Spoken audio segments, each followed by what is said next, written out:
नमस्कार, मी गीता निरुपम. आज आपला जो नॉमिनेशनचा टास्क झाला, खरं तर कालच सुरू झाला, त्याचं कंटिन्युएशन आज झालेलं आहे. त्याचा एक आपण रिव्ह्यू करूया. खरं तर बऱ्यापैकी मी एक तासाभराचा रिव्ह्यू पण केला होता. तो अपलोडसाठी टाकला, लाईव्ह होता तो. आणि त्याच्यानंतर माझ्या लक्षात आलं अपलोड झाल्यानंतर की तो फक्त 14 मिनिटाचाच अपलोड झालेला आहे. म्हणजे बाकी जे काही झालं ते मी यूट्यूब लाईव्हसाठी मिस्टर इंडिया होते आणि मी माझ्यासाठी एकटीच गप्पा मारत होते स्वतःशीच. तर तो रिव्ह्यू मीच केला, मीच ऐकला आणि तो काही अपलोड झाला नाही. म्हणून मी परत एकदा तो डिलीट करून आता परत आलेली आहे. तर प्राजक्त आणि सागर आता नॉमिनेट होण्यासाठी आलेले आहेत आणि रोशन आणि सचिन त्यांच्यापैकी कोणाला नॉमिनेट करावं हे डिसिजन घेण्यासाठी येतात. तर ज्या पद्धतीने आपल्याला आठवत असेल की मागच्या आठवड्यातसुद्धा रोशन प्राजक्तावरती थोडा नाराज झाला होता, कारण त्यांनी ते गोणीच्या टास्कमध्ये खरं तर तिच्याकडनं मलाही असं वाटलं होतं की तिने थोडं बायस डिसिजन दिलं होतं. तर तो तेच तिला परत एकदा आठवण करून देतो ज्यावेळेला ते येतात त्यावेळेला, आणि ती स्वतःची बाजू ठेवते की मी नेहमी जे जे करेक्ट वाटतं ते तिथेच मी बोलते, मी उगाच्या उगाच बोलत नाही असं वगैरे ती बोललेली आहे. तर त्याच्यावरती रोशन तिला डिफाय करतो, म्हणजे तिला चॅलेंज करून म्हणतो की नाही ताई, असं काही नाही आहे. तुम्ही आपला जो राशनचा गोणी टास्क झाला होता त्याच्यामध्ये तुम्ही चुकीचं डिसिजन दिलं. त्यावेळेला ती म्हणते की तुम्हाला असं वाटलेलं असू शकतं, पण त्यावेळेस मला जे करेक्ट वाटलं तेच मी डिसिजन घेतलं होतं. असं करून ते परत एकदा सचिन आणि रोशनमध्ये चर्चा होते. त्याच्यामध्ये सचिन म्हणतो की नाही, मला असं नाही वाटत की प्राजक्ताताई मिस्टर इंडिया आहे, ती पण दिसते, ती खेळते, ती चांगल्यापैकी आमच्या सगळ्यांबरोबर असते. आणि रोशन पण म्हणतो की नाही, पण मला असं वाटतं सागरदादा जास्त सगळ्यांमध्ये असतात. मग सागरला स्वतःबद्दल बोलायची वेळ येते. तो म्हणतो मी योग्य असेल तिथेच बोलतो आणि अयोग्य असेल तिथे मी बोलत नाही. त्याच्यानंतर तो हेही म्हणतो जिथे भांडणं होतात ती मिटवायचा मी प्रयत्न करतो. त्यामुळे माझा खेळ, माझी व्हिजिबिलिटी, माझं जे स्क्रीन, मी जास्त दिसतो असं तो म्हणतो. त्याच्यानंतर ह्या गोष्टींवरती खूप वरती खालती डिस्कशन्स होतात. ह्याच्यावरती मतभेद होतात दोघांमध्ये आणि एकूणच ह्या दोघांमध्ये एकमत होत नाही. आणि मग ते एकमत झाल्यानंतर बिग बॉसचा आवाज येतो की तुम्हाला काही ना काहीतरी निर्णय घ्यावाच लागेल. मग ते दोघेही म्हणतात नाही, आमच्यामध्ये काही निर्णय होत नाही, आम्ही अडलेले आहोत, आम्ही नाही बोलणार आहे काय, आम्ही कुठेच दोघांपैकी कोणीही माघार घ्यायला तयार नाही आहे. मग त्याच्यानंतर बिग बॉस म्हणतात की जर तुम्ही माघार घ्यायला तयार नसाल तर तुम्हाला सिल्वर रेशन कार्ड मिळेल. तर ते म्हणतात काय हरकत नाही. मग त्यावेळेला राकेश बापट मध्ये म्हणतात मला चालणार नाही, ते मला चालणार नाही, 50%वरती मी बिलकुल ऐकून घेणार नाही. आणि त्याच्यानंतर सगळेजण मिळून कन्व्हिन्स करायचा प्रयत्न करतात, पण ते काय होत नाही. आणि सचिन काही कन्व्हिन्स होत नाही ना, रोशन कन्व्हिन्स होतो आणि दोघे मिळून अडलेले असतात. त्यावेळेला बिग बॉस मध्यस्थी करतात आणि म्हणतात की आता आयुष, तुम्ही संचालक, म्हणजे तुम्ही इकडे या आणि सगळ्या जितके स्पर्धक आहेत, जितके कॉन्टेस्टंट्स आहेत, जे बिग बॉसचे सदस्य आहेत, त्यांची आता मतं घ्या आणि कोणाला जास्त मतं पडतील तो सेफ होईल आणि ज्याला कमी मिळतील तो नॉमिनेट होईल. माझ्या हिशोबाने परत एकदा तिथे पण टाय होतं. इथेही एक मत दोघांना मिळालेलं आहे, तिथेही 6-6 मतं पडली आणि ते टाय झालेलं आहे. मग सगळेजण एकमेकांच्या बरोबर बोलायला लागतात आणि त्याच्यानंतर हा विषय चालू असतो. आणि मग मध्ये ज्या वेळेला अनुश्री काहीतरी बोलते, त्याला अनुश्रीला प्राजक्ता म्हणते की तू स्वतःचं मत इकडे देऊ नकोस. तर ती म्हणते की का नाही द्यायचं, आम्हाला मत द्यायचं आहे आमचं. त्या दिवशी राकेश भाऊंनी पण दिलं होतं ना, दिव्या चांगली आहे असं ते म्हणाले होते. त्यावेळेला त्यांनी त्यांच्या मताने हा पूर्ण डिसिजन बदललं होतं. तर त्याच्यावरती हे म्हणतात की दीपाली म्हणते हो राकेशनी दिलं होतं, तू तर दिलं होतं. म्हणतो अच्छा मी दिलं होतं, मला नाही आठवत.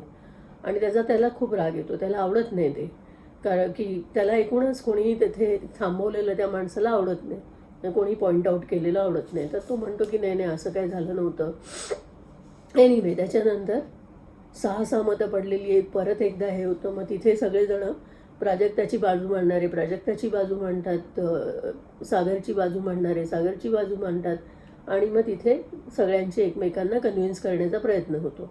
मग शेवटी ह्या सगळ्याच्या कहाणी चालू असते त्यावेळेला विशाल येतो आणि विशाल म्हणतो की मला असं वाटतं की सागर जास्त दिसला आहे, कारण सागर सगळीकडे असतो आणि सागर स्वतःही म्हणतो की मी इथेही असतो, मी तिथेही असतो, किचनमध्ये पण असतो, मी कधी म्हणजे मुलींच्या म्हणजे टोळीमध्येही असतो, मी बापटच्या बरोबरही असा बसलेला असतो एका कोपऱ्यामध्ये, मी सगळीकडे दिसतो.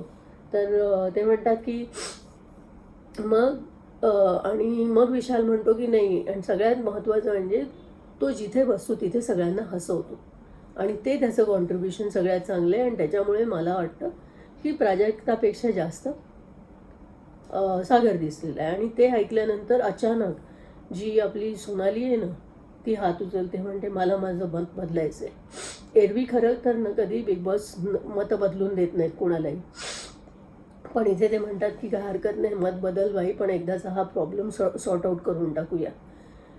खरं तर ते म्हणू शकले असते की ठीक आहे, मग आपण चौघांनाही नॉमिनेट करून टाकतो, मी जे एक मत होत नाही त्यांनाही मी नॉमिनेट करतो, असं काहीतरी ते वेगळा एक विषय करू शकले असते. पण ते तसं काही करत नाहीत आणि ते म्हणतात की नाही, आता सोनाली म्हणते की मी आता सागरला मत देते, जे ती पहिल्यांदा प्राजक्ताला दिलेलं असतं. आणि तिचं ते मत बदलल्यामुळे प्राजक्ता नॉमिनेट झालेल्या आहेत आणि प्राजक्ताला आता हे करायला लागेल, म्हणजे तिच्या समर्थकांना, तिच्या फॅन्सना, तिच्या परिवाराला आता तिला जोरदार मतं द्यायला सुरुवात करायला लागेल एकूणच. त्याच्यानंतर आपण बघतो की 50% रेशन झालेलं आहे, कारण सगळेजण मान्य नाही केले. मग तो जो माणूस होता तो म्हणला होता ना की मला 50% झालेलं चालणार नाही, ते असं ते माझ्या हातात आता ती बाटली नाही आहे, ब्रश असतो आहे, पण त्यांच्याकडे अशी ती बाटली असते, ती अशी परत फेकतात. बोलले होते ना की त्यांना क्रिकेटची खूप आवड आहे, ते सारखे थ्रो करत असतात, सारखे थ्रो करतात आणि एकदम सटासट करतात. आणि ह्यावेळेला मला वाटतं करणच्या बाजूनी तो गेला, स्ट्रो त्यांचा जो शॉट होता तो करणच्या बाजूनी गेला. आता करण वाचला बिचारा, त्याला लागलं नाही, पण एनिवे नाही तिथे नाही, करण नाही, सॉरी, ते दुसऱ्या ठिकाणी. मी थोडी कन्फ्यूज आहे, काय हल्ली नाही एक माणूस थ्रो करायला लागलं की सगळेच करायला लागतात. तर मग तिथे सगळं झाल्यानंतर प्राजक्ता आलेली आहे ह्याच्यामध्ये नॉमिनेशनमध्ये आणि सागरजी सेफ आहे. त्याच्यानंतर आपण बघतो की दोघेजणं येतात, तन्वी आणि करण, आणि त्यांना नॉमिनेशन त्यांचं करायचं की नाही हे डिसाईड करायला येतात विशाल आणि दीपाली. तर तन्वी सगळ्यांना म्हणते की मी खूप दिसते, मी खूप ॲक्टिव्ह आहे, मी सगळ्यांबरोबर असते, मी जेवणही करते, मी हे पण करते, मी भात पण वाढते, मी चपात्या पण करते, मी मोदक पण करते, सगळं काय ती म्हणजे खरखर ती करते आणि ती दिसते, खरेखर ती दिसते. पण तसं बघितलं तर करणही दिसतो. करण काही ना काहीतरी उचापती करत असतो, कुठे त्याचे ते जोक्स चाललेले असतात, कुठे तो डोक्यावर पदर घेऊन फिरत असतो, तो कधी कोणाबरोबर तो विश्वासराव प्रतापराव हे त्याचे सगळे त्यांचे स्किट्स चालू असतात त्याचे आणि आयुषचे, आणि हे सगळं चालू असतं. त्यामुळे माझ्या मते हे दोघेही दिसतात, फक्त दिसण्याची कारणं वेगळी वेगळी आहेत आणि जॉनरा म्हणतो ना आपण, प्रत्येकाचं एक्सपर्टी वेगळी वेगळी आहे. म्हणजे करण जो आहे तो जोक्स करून स्किट्स करून तो दिसतोय, आणि तन्वी जी आहे ती वेगळ्या पद्धतीची जोक करते, जोक नाही स्किट्स करते ती, आणि आयुष्य ते अँगल चाललेलं आहे तिचं ते, त्यामुळे ती दिसते. आणि एनिवे तर तिकडे खूप वेळा वरती खालती सगळं डिस्कशन होत असतं आणि तिथे करण म्हणतो की तन्वी दिसते पण ती खूप इलॉजिकली बोलते, ती बोलते खूप पण इलॉजिकल बोलते. मला असं नाही वाटत आहे, खरोखर ती चांगली बोलते, पण आता काय करणार ना, आता करणची सुद्धा मजबुरी आहे की त्याला काही ना काहीतरी कारण द्यावंच लागणार. तर तो म्हणतो ही खूप इलॉजिकल आहे.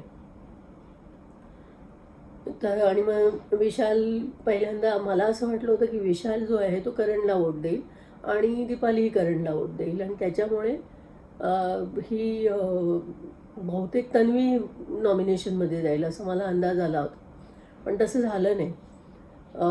तन्वी दिसली आहे हे ते असं सगळं बोलते दीपाली.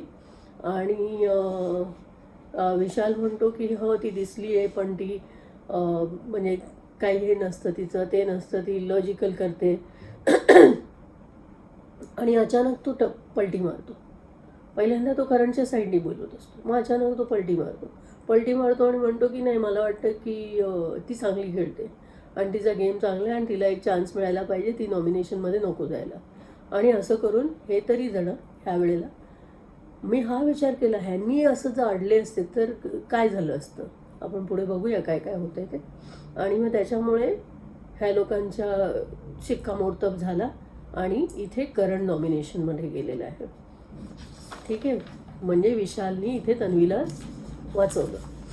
आणि त्याच्यानंतर दुसरी नंबर 3ची जोडी आली ओंकार आणि रोशन. ओंकार आणि रोशनमध्ये डिस्कशन करायला येतात, म्हणजे नॉमिनेशन करायला रुचिता आणि प्रभू. त्याच्यात खरं सांगायचं तर रुचिता आणि प्रभू दोघंही रोशनचे मित्र आहेत. त्यामुळे मग तो ओंकारला नॉमिनेशनमध्ये जाणार हे तर क्लिअर होतं. कारण काही झालं तरी प्रभूसुद्धा हा रोशनदादा म्हणत असतो. तो कधी मी तरी फारसा त्याला ह्याच्याबरोबर बघितला नाही ओंकारबरोबर. आणि ऑफकोर्स रुचिता तर कायमच ह्याच्याबरोबर असते रोशनबरोबर. म्हणजे ही जोडी का बनवली बिग बॉसनी हे काही कळलं नाही. पण एनिवे ती रोशन आणि रुचिता ह्याच्यामध्ये ओंकार एकमताने ओंकारला नॉमिनेट केलेलं आहे. कारणं हीच असतात की ओंकार दिसत नाही, त्याला दोनदा भाऊच्या धक्क्यामध्ये त्याला सांगण्यात आलेलं आहे की तू दिसत नाही. आणि ती म्हणते फक्त राकेश दादांना हाजी करत त्यांच्या बाजूलाच असतो. एवढंच आहे. म्हणजे रोशनबद्दल काय फारसं आहे नाही. रोशन दादा दिसला आहे आणि ते खरोखर चांगला दिसला आहे. त्यांनी सगळे फिजिकल टास्क केलेले आहेत, त्यांनी चांगला गेम खेळलेला आहे तो. आणि त्याला स्वतःचं जे पिच मांडायचं होतं त्याची फारशी आवश्यकता लागली नाही. कारण हे दोघंही पूर्णपणे कन्व्हिन्स्ड होते, कारण ते त्याच्याच ग्रुपमधले पण आहेत एका अर्थाने. म्हणजे प्रभू कितीही म्हणला ना की मी या ग्रुपचा नाही, मी त्या, पण तो कुठेतरी त्याचा सॉफ्ट स्पॉट आहे तिथल्या लोकांच्या टुवर्ड्स. मग त्याच्यानंतर आपण बघतो की रुचिता आणि राकेश ह्यांच्यामध्ये हे येतं. हे दोघांमध्ये आता नॉमिनेशन कोणाचं करायचं ह्याचं डिसिजन घ्यायला येतात दिव्या आणि अनुश्री. आता इथे पण काट्याची टक्कर आहे, कारण दोघी बोलणार आहे, दोघी ठाम बोलणार आहे. दोघींच्या समोर कुठलाही विषय काढावा तुम्ही आणि त्यांचं मत तुम्ही बदलू शक्य नाही. म्हणजे एक आहे ती माझं म्हणणं असं आहे असं बोलणारी, आणि दुसरी दिव्या मी असं म्हणते विषय संपला असं सांगणारी दिव्या. असे दोघेजण आलेले आहेत. आणि आपण बघतोच आहोत इतके दिवसापासून की राकेशचे आणि दिव्याची एक वेगळी इक्वेशन सुरू झालेलं आहे. ते एकदम खरोखर म्हणजे ज्या हक्काने दिव्या त्याच्याशी बोलते, त्याला दादा म्हणून त्याच्याबद्दल तिथला जी आत्मीयता आहे, तिला जे प्रेम आहे राकेशबद्दल, आणि राकेशही किती प्रोटेक्टिव्ह होतो कधी ते बरेचदा तिच्या टुवर्ड्स. तर राकेशही बऱ्यापैकी कमिटेड आहे दिव्याच्या बरोबर, लॉयल्टी आहे त्या दोघांची एकमेकांच्या बरोबर. आणि रुचिता आणि अनुश्री खरं तर त्या टोळीतल्याच असल्यामुळे तिथेही त्यांची म्हणजे चांगली हे आहे, वायबिंग आहे. तिथेही काय असं नाही होणार की अरे ही कशी तिकडे गेली आणि ही कशी इथे, ते शक्यच नव्हतं. पण एकूण काय तर अनुश्री रुचिताला सपोर्ट करते आणि राकेशला दिव्या करते. त्याच्यामध्ये ते म्हणतात की म्हणजे रुचिता दिसली आहे, आणि खरोखर रुचितानेही स्वतःचे मुद्दे इतके चांगले मांडले. खरं सांगायचं तर ना इथे दिव्या होती म्हणून तिथे कुठला तरी न्यूट्रल माणूस आला असता. समजा इथे अनुश्री आणि प्रभू आला असता आणि दिव्या तिथे गेली असती ओंकारच्या इथे, तर तिने ओंकारला सपोर्ट केलं असतं, कारण ती ओंकारची मैत्रीण आहे.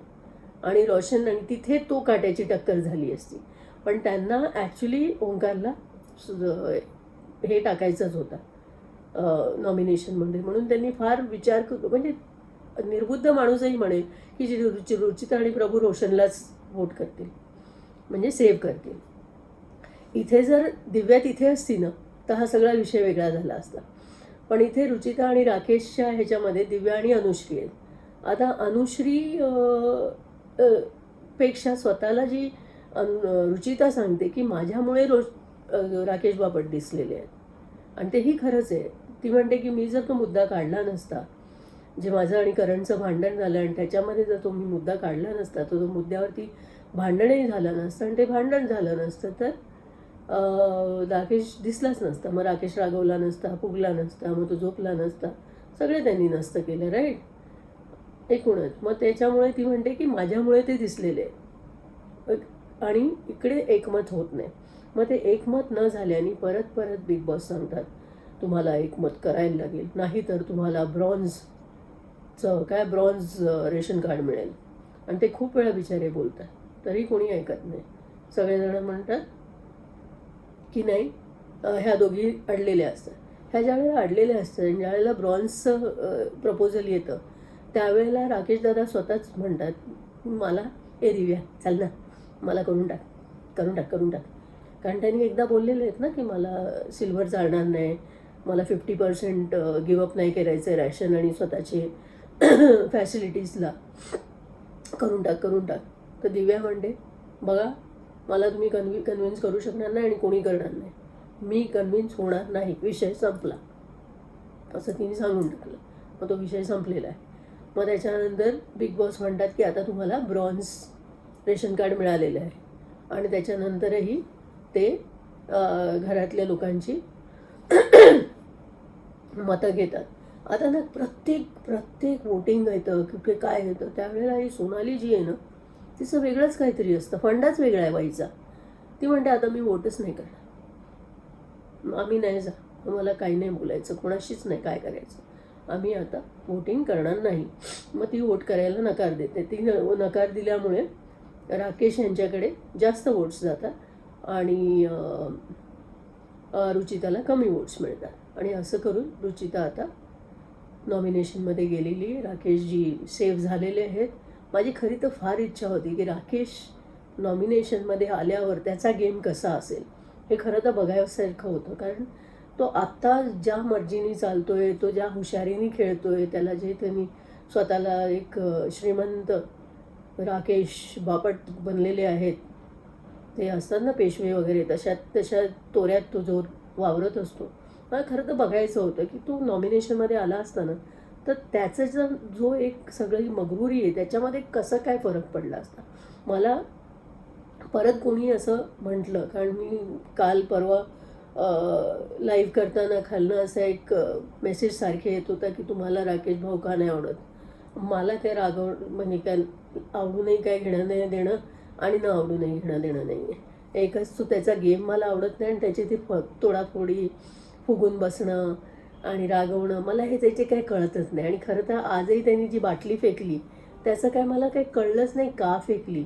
अरे तुला तर समजा नाही आवडलं, लोकांनी जे लोकांनी म्हणजे त्या दोघांनी, प्राजक्ता आणि त्यांच्या विरुद्ध जे मतदान केलं ते तुला नाही जमलं, होतं ठीक आहे ना बाबा, तू खेळायला आलाय, तुझ्या हिशोबाने लोक थोडीच चालणार आहेत. तुम्ही जे म्हणणार की आता हे करा, मला नाही चालणार, अच्छा तुम्हाला नाही चालणार, मग तुम्ही काय करणार? तुम्ही घरी जाणार का? तुम्ही त्या दिवशी जसं ठोकाठोकी लावली होती तशी तुम्ही अचानक काय फेकून तोडून खुर्च्यांनी वगैरे बिग बॉसचा दरवाजा तोडणार? काय करणार तू बाबा? मला नाही चालणार. अरे तू ओके नाही चालणार, मग झोपा आता परत पांघरुण घेऊन त्या दिवशी सारखे. मग परत बिग बॉस बोलवतील, मग बिग बॉसच्या समोर तुम्ही गप्पा मारा, मग परत एक टास्क येईल तुमच्यासाठी. यावेळेला ड्रॉइंगचं टास्क येऊन जाऊन द्या. Anyway, let's move forward from there.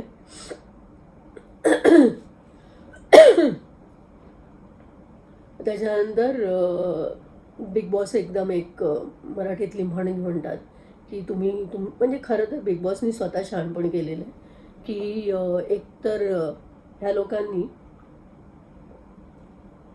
जी मतं त्यांची आली नाही, पण त्याच्यानी तो टास्क रद्द तर झालं नाही, नॉमिनेशन तर होणारच होतं, त्याच्यानी कोणाचंच नुकसान झालं नाही. होणार ते जे नॉमिनेशनमध्ये गेले ते जाणार होते, ते म्हणजे त्याने ते जोड्यातला कोणीतरी एक जाणारच होता, त्यातला एक गेला. म्हणजे त्याच्यातनं फरक काय पडला?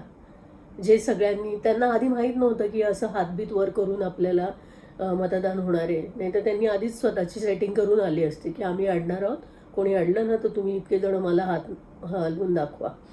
तर तिथे मग बिग बॉस म्हणतात तुम्ही जे हे केलं त्याच्याने तुमचं किती नुकसान झालेलं आहे, तुमचं 75% रेशन गेलेलं आहे. तर ते म्हणतात की तेलही नाही, तेलही गेलं, तूपही गेलं आणि हाती राहिलं धुपाटणं. धुपाटणं काय, धोपटणं केलं पाहिजे राहिलेल्या लोकांनी. एनिवे, त्याच्यानंतर अनुश्री आणि तन्वीमध्ये काहीतरी गप्पा गोष्टी चाललेल्या असतात की म्हणजे मला वाटतं अनुश्रीला तन्वी विचारते की तू, मला तर असं वाटलं होतं की तू रुचिताला वोट आऊट करशील का, की सपोर्ट नाही करणार की करशील. तेव्हा मला करायचं होतं, पण ब्रॉन्झ आल्यानंतर माझी इच्छा झाली की ब्रॉन्झ येऊन जाऊ दे सगळ्यांना, जे आपण अनुभवलं ते सगळ्यांना अनुभवलं पाहिजे. त्याच्यानंतर दीपाली म्हणते, मला वाटतं विशालला म्हणते की कारण कोणाला ते काय आठवत नाही मला, विशाललाच बहुतेक दीपाली बोलते की आरबीनी मागच्या आठवड्यात रुचिताला सांगते बहुतेक की आरबीनी मागच्या आठवड्यात काम केलं नव्हतं ना, आता पुढच्या आठवड्यात आता मीच काम करणार नाही. त्याला राग आला की तो बसून राहतो ना, आता मलाही राग आला आहे त्याचा, तर मी पण आता काम नाही करणार, आता सगळ्यांनीच असंच करायचं. त्याच्यावरती परत करण, प्राजक्ता ह्यांचं गप्पा होतात की त्यांनी बापट यांच्यासाठी हात का उचलला होता.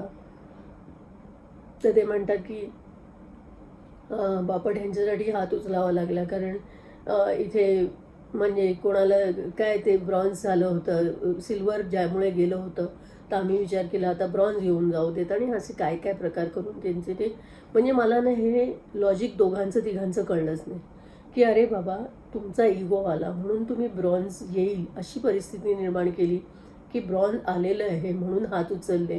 तर त्यांनी काय फरक पडला. म्हणजे ते जर करणनी हात उचलला असता रुचितासाठी तर मी म्हटलं असतं की काहीतरी रिबेलियस बिहेवियर केलं की चला आता तू सगळ्यांना एकदम चौका देणेवाला रिझल्ट देते, पण तसं तर काहीच नाही केलं. मग का केलं काही कळलं नाही, हा प्रकार त्यांनी का केला. बट एनिवे,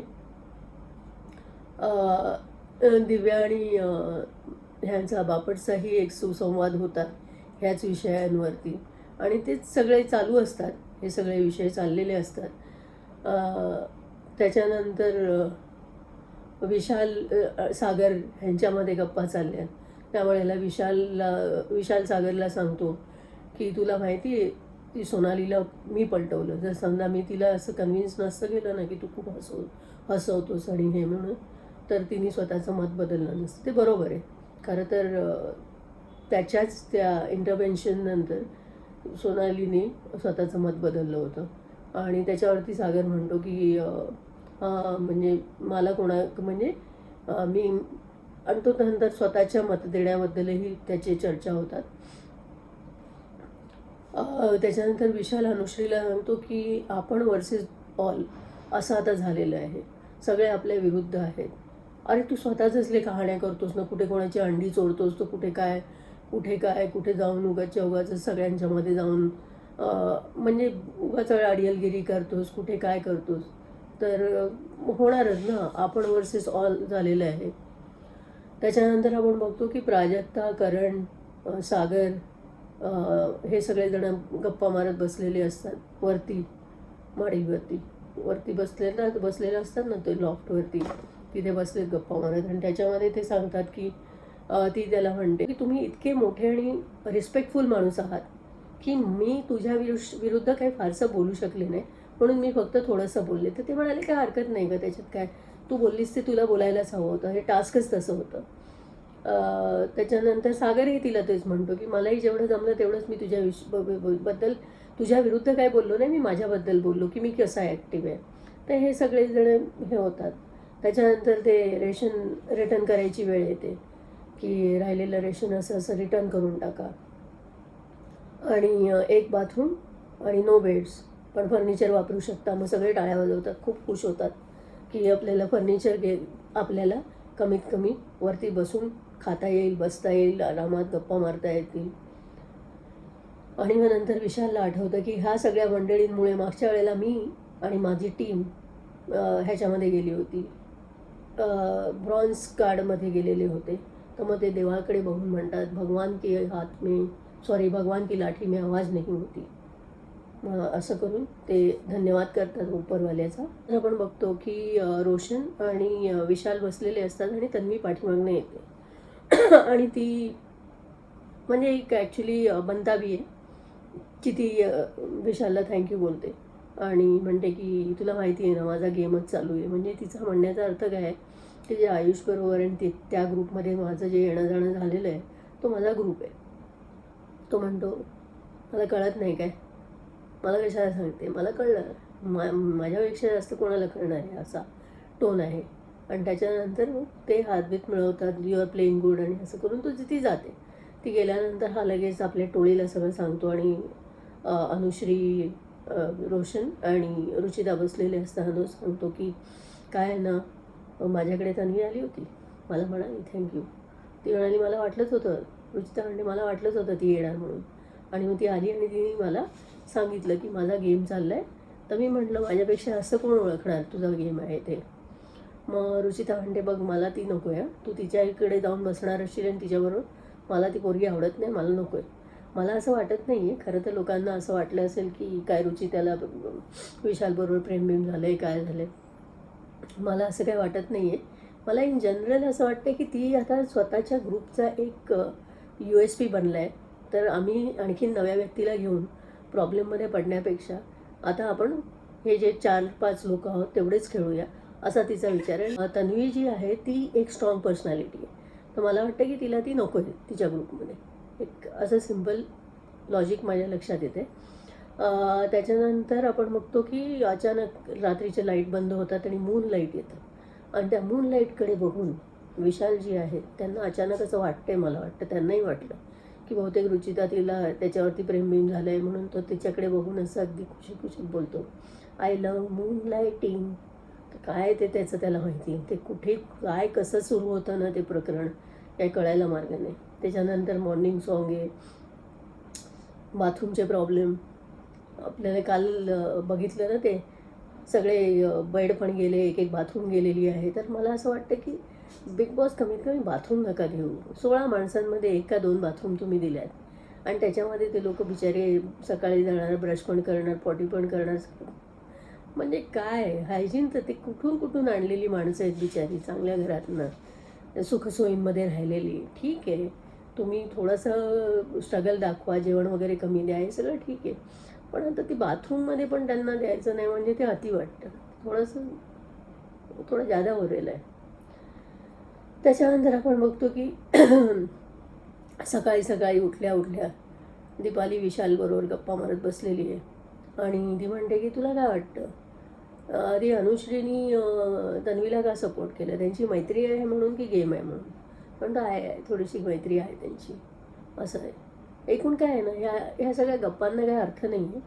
ह्याच्यातनं एक गोष्ट दिसते, आपण आता ॲनालिसिस केलं तर असं दिसते की जिथे पुंजक्यांनी लोक बसली आणि त्यांची जे डिस्कशन्स आहेत त्याला जर आपण आता सगळीकडे पूर्ण डिटेलमध्ये अवलोकन नको करूया तर बघितलं तर आता लक्षात येतं की दीपाली जी आहे तिला ज्यावेळेला ती आणि दिव्या नॉमिनेशनमध्ये उभे होते त्यावेळेस जेव्हा सगळ्यांचं मत वगैरे घ्यायचं, त्यावेळेला आयुष आणि सोनालीनी वोटिंग करून त्यांच्यातल्या दीपालीला नॉमिनेट केलं होतं आणि त्यावेळेला आयुषला काही मुद्दे द्यायचे होते, त्यावेळेला बापटने दिव्याच्या बाजूनी बोललेला होता, त्याचं तिला राग आलेला आहे.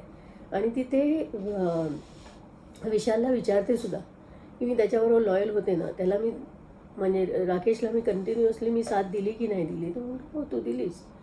मग तिच्या मते की त्यांनी तिला साथ द्यायला हवी होती आणि ते अपेक्षा करणं चुकीचंही नाही, पण राकेश बापटची पण मजबुरी होती, त्याला दिव्या जास्त लॉयल वाटते त्याची, त्यामुळे तो दिव्याला सपोर्ट करतो. पण ते आता त्यामुळे ती म्हणते की हे ओंकार आणि हिच्यासाठी दिव्यासाठी त्यांनी एक अतिशय स्ट्रॉंग लॉयलिस्टला तो मुकलेला आहे. तर एकूण काय दिसतंय आपल्याला की दीपालीनी आता टोळीमध्ये एंट्री घ्यायच्यासाठी ॲप्लिकेशन टाकलेलं आहे, dear Vishal Kotian. Here is my application to join your टोळी and I hope you understand, असं काहीतरी एक लेटर आज दिलेलं आहे असं दिसतं एकूणच. आणि तिथून आपण ती त्यांचा तन्वीबद्दल पण एक कॅरेक्टर ॲनालिसिस होते की तन्वी काय करते. तर तन्वी फक्त कॅरेक्टर प्ले करते, तन्वी कोणाशी मैत्री नाही करत आहे, तन्वीला फक्त मनदोस्तीच झालेली आहे नाही आहे. ती खूप सगळे बिग बॉस बघून आलेली आहे आणि तिने आता ती रिअल तन्वी आपल्याला अजून दिसत नाही असं ऐकून विशालचं म्हणणं आहे. आणि विशाल ते हिला दीपालीला एक्सप्लेन करतो.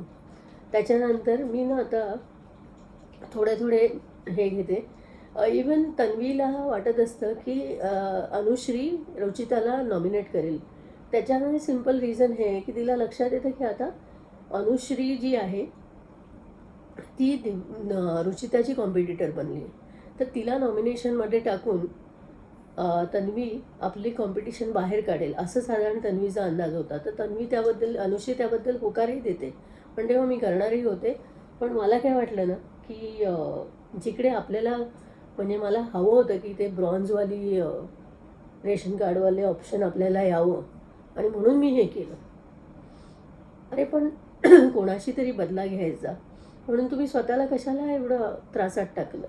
एक 25% आलं आणि बेड पण घेतोय, टॉयलेट्स पण गेले, एवढी काय रिबेलियस बिहेवियरची काय गरज होती का. पण म्हणजे आम्हाला मागच्या आठवड्यात ब्रॉन्झमध्ये राहायला लागलं होतं, तर आता आम्ही पण आणि तुम्ही पण म्हणजे डुबेंगे तो सनम तुम्ही लेके डुबेंगे असा पूर्ण न्याय त्यांनी दिलेला आहे. त्याच्यानंतर आपण हे पण बघतो की एकीकडे ना जे राकेश भाऊ आहेत त्यांचा पण आता पूर्ण ग्रुप तुटलेला आहे. एकीकडे वर्ण असं वाटतंय की ते आहेत, पण आता बघितलं तर सागर त्यांच्यात नाही आहे. त्याच्या नंतर आपण बघितलं तर प्राजक्ता, करण, सागर, थोडासा आयुष इकडे तिकडे होतो कधी कधी. ओंकारचं कळत नाही, ओंकार दिव्याबरोबर आहे आणि कदाचित दिव्याबरोबर राहायसाठी तो राकेशबरोबर राहील. तिकडनंच दीपाली ह्यांच्या ग्रुपमध्ये होती, ती आता पूर्णपणे तुटून दुसऱ्या ग्रुपमध्ये गेलेली आहे. सोनाली तर कुठचीच नाही आहे. तर जो राकेश भाऊंचा जो ग्रुप होता त्यांना असं वाटत होतं श्रीमंत पेशवे, राकेश बापट ह्यांच्या ग्रुपमध्ये ती तोडफोड झालेली आहे. तर हे पण आता आपल्याला आजच्या ज्या एपिसोडमध्ये लक्षात येतं. आता मी एक प्रसंगात जात नाही आहे, मी फक्त वरनं एक विश्लेषण करून सांगते. आणि त्याच्यामुळे रुचिताचा वेगळंच एक हे चालू असतं ॲनालिसिस राकेश बापटबद्दल की म्हणजे ती एकूण काय करते ना, ती आता नॅरेटिव्हज क्रिएट करायला लागली आहे. ती राकेश बापटबद्दल बोलते की तू स्वतःलाच वाचवायला प्रयत्न करत नाही, तू स्वतःलाच नॉमिनेट करायला सांगतोय, तर तो त्याचा गेम कसा चांगला आहे. म्हणजे एकाच पद्धतीने ती स्वतःला प्रेक्षकांसमोर ठेवते की मी जास्त चांगली प्लेअर आहे आणि राकेश बापट खरे तर चांगले प्लेअर नव्हते. आणि त्याच्यावरती एक ह्या लोकांचा जोक पण चाललेला असतो की विशाल, अनुश्री आणि ह्या पूर्ण रुचिता वगैरेंचा आणि त्यांच्यामध्ये आज सोनालीही होती आणि ते सगळे मिळून म्हणतात की राकेश बापट इतका अनुभवी आहे ना.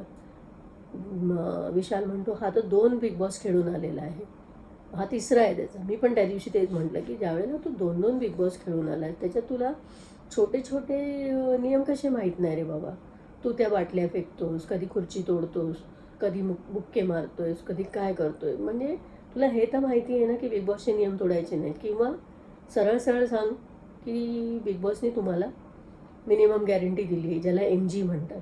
म्हणजे तुम्हाला कमीत कमी आम्ही 10 आठवडे 5 आठवडे 8 आठवडे तरी ठेवणारच.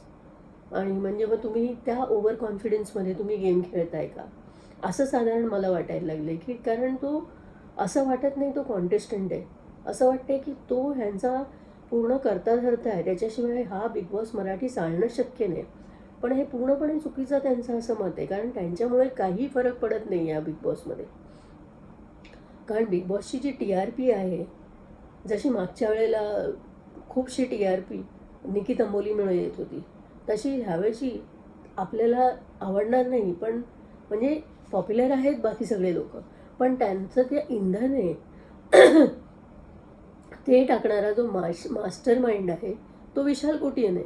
जर तो नसेल किंवा नसेल किंवा त्याला काढला, आता तो नॉमिनेशनमध्ये आहे तर त्याला आता काढला, तर ह्या बिग बॉसमध्ये राहणार काय? तुम्ही दुसरे बघूया आपण. एक एक जे नॉमिनेटेड सदस्य आहेत त्यांच्याविषयी आपण एक एक करून बघायला लागलो.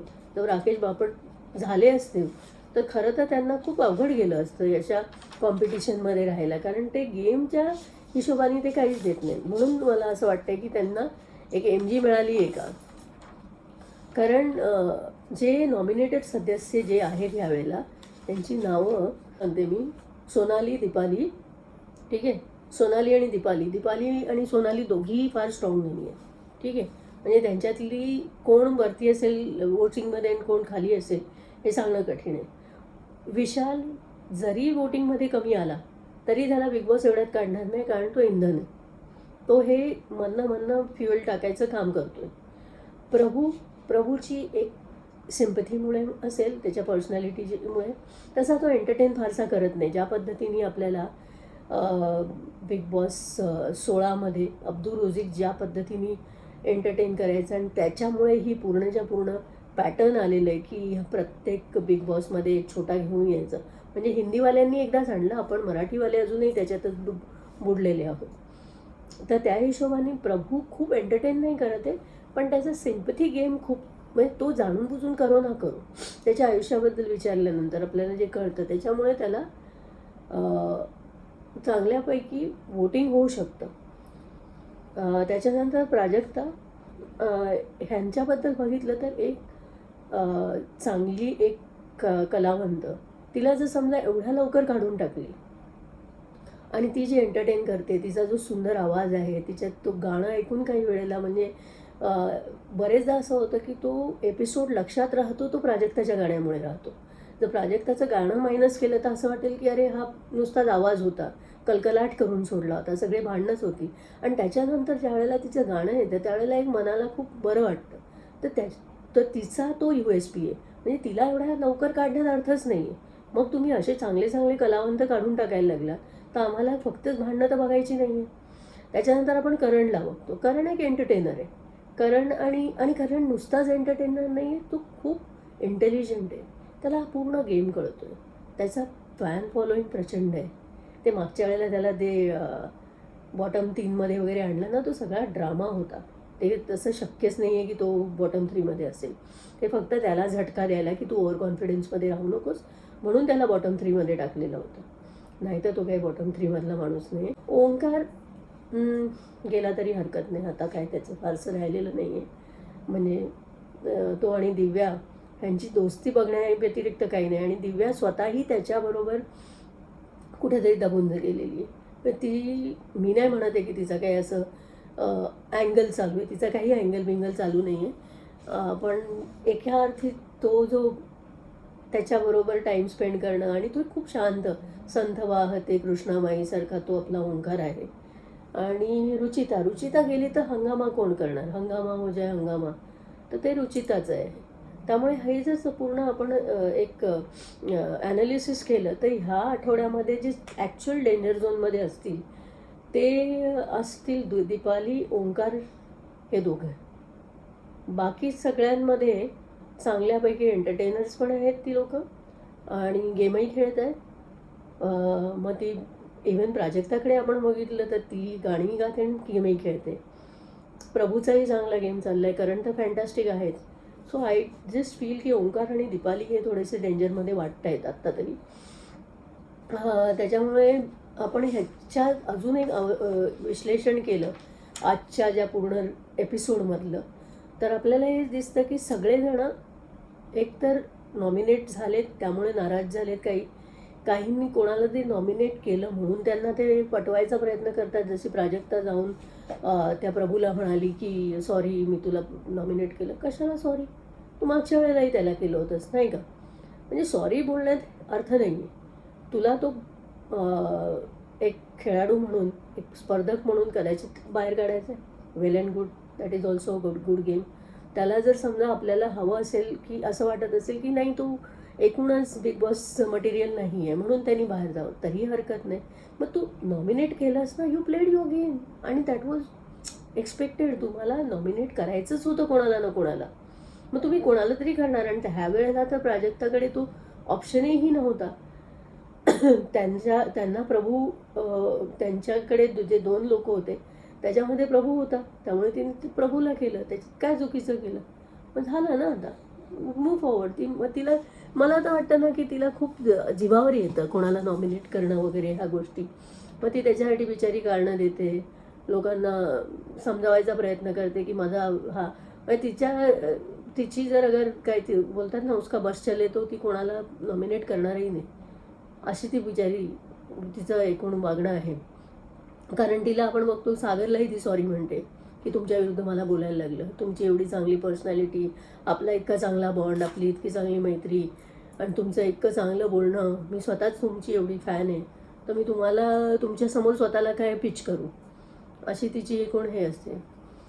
त्याच्यानंतर आपण आणखीन एक ते विशालचं एक ओव्हर कॉन्फिडन्स आपण बघतो की मी आणि वर्सेस मी, अनुश्री आणि मी आणि सगळे लोक माझ्या विरुद्ध आहेत.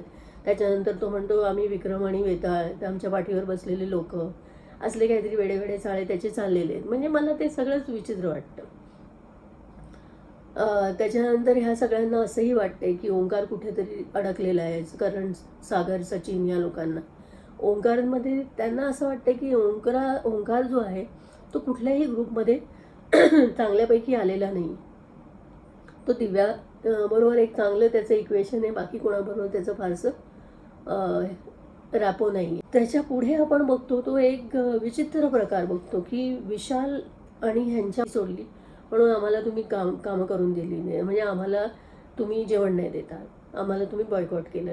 मग माझं बॉडी काय ते म्हणतात त्याला, आपलं बॉडी वॉश, ते मला मिळालं आहे कॅप्टनच्या रूममध्ये, कॅप्टनच्या बाथरूममध्ये.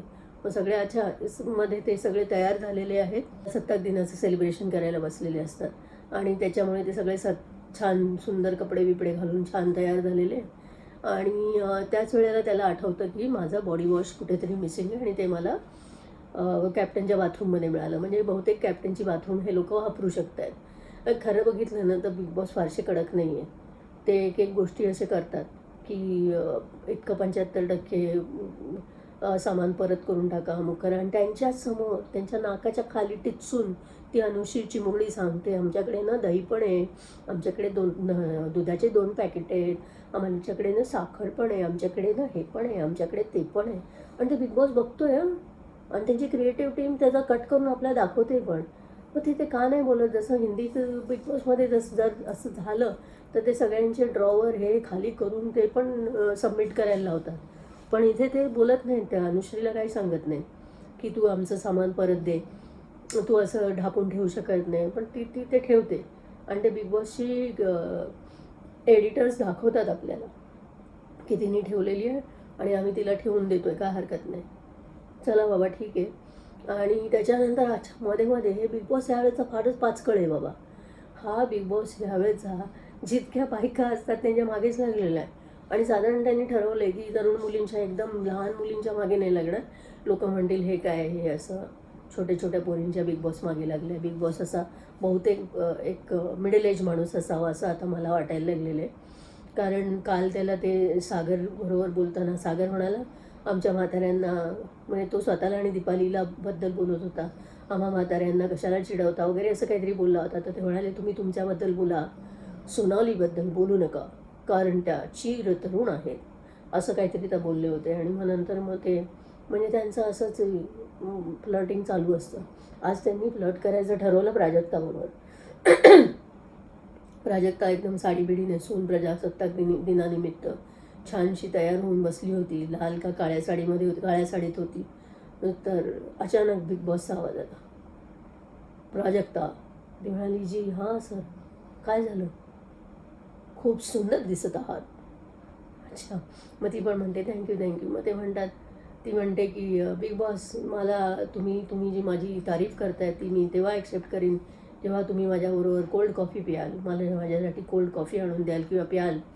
मग ते म्हणतात की माझ्याबरोबर कोल्ड कॉफी पिण्यासाठी तुम्हाला घराबाहेर यावं लागेल, त्याची तयारी आहे का तुमची, असं ते बोलतात. त्या म्हणतात नाही मग ठीक आहे, 2-3 महिन्यांनी पण कोल्ड कॉफी मिळाली हरकत नाही, आता तशी पण थंडी बऱ्यापैकी आहे, काय हरकत नाही, असं बहुतेक त्यांनी मनात विचार केला असेल. त्या म्हणतात नाही राहू दे. त्याच्यानंतर ती तन्वी मध्येच काहीतरी अशी तन्वी हसत असते, लाजत असते. तन्वीला काय झालं ते म्हणतात, ती म्हणते तन्वीला पाहिजे की तिची तारीफ बिग बॉस यांनी करावी. मग बिग बॉस म्हणतात, मग ते असं वाटतं आता बिग बॉस परत तिची तारीफ करतील. तर मग ते बिग बॉस म्हणतात, प्राजक्ता खूपच छान दिसत आहात, परत एकदा. अरे म्हणजे काय म्हणजे फ्लर्ट किती करायचं, बरं नाही वाटत ते. वय आपलं काय असं बरं नाही. आणि त्याच्यानंतर ते तन्वीलाची तर काय तारीफ बिरीफ होत नाही, ती सांगत राहते माझी मेरी तारीफ करो, मेरी तारीफ करो. तो ते ॲलेक्साचं आहे ना, तारीफ तर मैं करूंगी लेकिन नजर कौन उतारेगा, असं नाही म्हणत, एवढंच खूप आहे. तर त्याच्यानंतर तो सगळा प्रकार झाल्यानंतर ते म्हणतात, प्राजक्ता आपल्याला वाटतं आता परत बोलणार, सुंदर तर अतिसुंदर दिसत आहात, असं नाही म्हणत. ह्या वेळेला म्हणतात सगळ्यांना घेऊन लिव्हिंग रूममध्ये यावे. मग ते सगळेजण लिव्हिंग रूममध्ये येतात. तो की प्राजक्ता सगळ्यांना घेऊन येते लिव्हिंग एरियामध्ये आणि तिथे बिग बॉस एक नवीन टास्क देतात की टीम ए निवडली जाते आणि टीम बी निवडली जाते. आणि त्या टीम एमध्ये आहेत आयुषी, सोनाली, आयुष, सोनाली, अनुश्री, रचिता, विशाल, रोशन, सचिन आणि करण. मला ते कळतच नाही मी का आयुषला आयुषी बोलते की अनुश्रीला आयुषी बोलते, खरंच गोंधळ झालेला आहे खूप. टीम बीमध्ये आहेत सागर, प्रभू, तन्वी, राकेश, प्राजक्ता, दीपाली, ओंकार, हे टीम बीमधले आहेत. आणि आता ह्यांना टास्क काय देण्यात आलेलं आहे की तुम्ही तुमच्यातले समोरच्या पार्टीमधले, समोरच्या ग्रुपमधले, टीममधल्यांना तुम्ही राजा कोण आणि प्यादा कोण, आणि कोण असं प्यादा आहे ज्याला वाटते की आपण राजा आहोत आणि ते प्याद्यासारखे राजासारखे वागते, ते असं सगळं त्यांनी म्हणलं. आणि ते गोंधळामध्ये ह्या लोकांनी पण अच्छा, आणि त्यांनी काय म्हटलं की जे स्वतःला म्हणतात की मी राजा आहे समजत आहेत आणि ते खरे प्यादं आहेत, आणि मग त्यांच्यातली जी 30 जणं तुम्ही जे 4 लोक प्रत्येकाला 2-2 जणांना निवडायचे, ते जे तुम्ही निवडणार ते कॅप्टन्सीच्या रेसमधनं बाहेर होणार असं त्यांनी सांगितलं. तर त्यांच्या अपेक्षा होतात की कोणतरी ना चिरकुट लोकांना हे लोक चूज करतील, पण त्यांना खरं तर ना गेम कळलाच नाही असं मला वाटते. कारण ते उद्याचं जे प्रोमो बघितलं ना त्याच्यानंतर मला असं वाटतं की बिग बॉसनी अपेक्षित जे ठेवलं होतं, काय ना, big boss is not a scripted show. Big boss is very very calculated game. तर त्यांनी कॅल्क्युलेट केलं होतं की आता ह्याच्यातले हे लोक प्यादी शोधून काढणार, म्हणजे जे थोडेसे कमजोर लोक आहेत त्यांना ते काढतील. आणि मग ते काढले की आपल्याला कॅप्टन कोणाला करायचे, स्ट्रॉंगमधल्यांना जे राजे आहेत.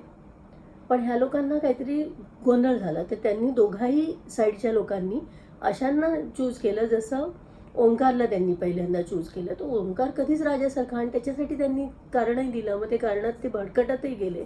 सुरुवातीला त्यांनी म्हटलं की तो राजासारखा वागतो, तो काम करत नाही, तो खरं प्यादा आहे, पण मग नंतर तो राजासारखा वागतो, तो चष्मा तोडतो आणि तो हे करतो, तो करतो, आणि मग ते आम्हाला बरोबर नाही वाटत, आणि म्हणून तो कॅप्टन्स होण्याच्या लायकीचा नाही.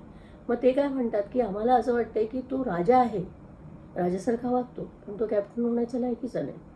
दुसरं नाव ते घेतात ते ओंकार, आणि दुसरं नाव ते घेतात राकेश बापटचं, ह्या विशाल घेतो. तो म्हणून म्हणतात की कारण काय, तो राजा आहे, तो राजासारखा वागतो, सगळ्यांना प्यादं बनवून टाकलेलं आहे, सगळ्यांवरती डिपेंड करतो, सगळ्यांना काही काम करत नाही, म्हणजे तो राजा आहे ना. त्यांनी काय सांगितलं होतं, जो प्यादा आहे आणि त्याला राजा असल्यासारखं वाटते, म्हणजे खरं तर ते कोणाचं नाव घेऊ शकले असते, म्हणजे फॉर एक्झाम्पल त्यांनी समजा ते प्रभूचं नाव घेतलं असतं की तो राजासारखा वागतो वगैरे, आणि तर तसं नाही, त्यांनी अशी उलटी नावं घेतली. आणि मग नंतर टीम बी विशालला पहिल्यांदा नाव घेते की तो राजासारखा वागतो, तो सगळ्यांवरती हे करतो, आणि त्याला काय अधिकार आहे की तो ओंकारला म्हणतो की तू चष्मा तोडला. त्यांनी पण आज ह्याची शॉवर जेलची बाटली फेकली होती, मग ते सगळ्यांना फेकली, मारली, काय तर ती नाही का, ती त्यांनी फेकली होती, याची दाखवले चोरी झाली असं काहीतरी आयुषवरती त्यांनी जो आरोप केला होता त्यावेळेला. आणि हल्ली काय ना, मी हा सगळ्यात जास्त पहिला असा बिग बॉस बघते की ज्याच्यामध्ये सगळेजण राग आला की सगळ्यात पहिल्यांदा काहीतरी करून फेकून देतात. मग तो सगळ्यांना बघून म्हणजे राकेशनी सुरुवात केलं, त्याला बघून तो ओंकार फेकतो, आता विशालनी फेकायला लागला, आता उद्या पोरी फेकायला लागतील. ते बिग बॉस या सगळ्या फेकाफेकी थांबवून टाका. हे अतिशय बेशिस्त वागणूक आहे. आणि खरोखर not on a joking manner I am saying, Bigg Boss has to address it. You have to stop them. की हे काय चाललंय रितेश भाऊ, त्या राकेशची किती लाड करा, पण त्याच्या ह्या तोडाफोडीला तर थांबवा. त्याला बघून बघून सगळ्यांना वाटतंय की तुम्हाला हे वागणं आवडतंय, म्हणून ते आज ते विशाल पण सुरू झालं, ते ओंकार पण करते, आता उद्यापासून ती छोटू पण करेल. अशी तोडाफोडी इज नॉट अ गुड ह्याचं. आणि तुम्ही त्यांना काय बोलत नाही ना, त्यांनी मेसेज फार वाईट जातो. तर हे थांबवून टाका please. I am really requesting you. आणि म्हणून मग ते विशालचं नाव घेतात. आणि मग दुसरं नाव त्या घेतात रुचिताचं, की रुचिता ज्या पद्धतीने सगळ्यांची भांडते, तिला असं वाटतंय ती राजा आहे, पण ती राजा नाही आहे, ती प्याद आहे, ती विशालचं प्याद आहे, ते हे ना ते झालं, संपला. मग उद्याचा प्रोमो येतोय. तर प्रोमोमध्ये काय, तर जीवन एक चेस बोर्ड आहे, मग त्याच्यामध्ये सगळी प्यादी असतात, मग त्या प्याद्यांमधलाच वजीर होतो. कधी होतो मग मला तुम्ही सांगा. आम्ही चेस खेळलो आहे अगदीच, हे नाही कधी अशी प्यादी पटकन जाऊन वजीर हो. कधीतरी वजीराला मारू शकतात, पण वजीर कधी होऊ शकत नाही. पण ठीक आहे भाई, तुम्ही जे म्हणाल ते खरं आहे. मग त्याच्यानंतर ते वजीर होणार आहे, तर ठीक आहे, ते वजीर होतात. म्हणजे त्यांना खरं तर हवं होतं की हीच लोकांमधले आता ते कॅप्टन बनवायला घेतात. अरे पण तुम्ही काय सांगितलं होतं, जे कॅप्टन बनायला लायक नाही त्यांची म्हणजे तुम्हाला राकेश बापटला कॅप्टन बनवायचं आहे का, की तुम्हाला विशालला बनवायचं आहे, की विशालला तुम्ही कॅप्टन बनवून त्याला नॉमिनेशनमधनं फ्री करणार आहात. काहीतरी तुमचा प्लॅनिंग आहे. असं तुम्ही केलेलं नाही आहे. हाय काय वेडे नाही आहात तुम्ही. असं आम्हाला येडं बनवता, पण तुम्ही खरं तर येडे नाही आहात. Anyway, I am taking your leave now. Take care. Good night. उद्या भेटूया. उद्या नाही, आता आज, कारण हा एपिसोड चढता चढता सकाळ होईल. तर आज संध्याकाळी आपण परत एकदा भेटूया. नमस्कार.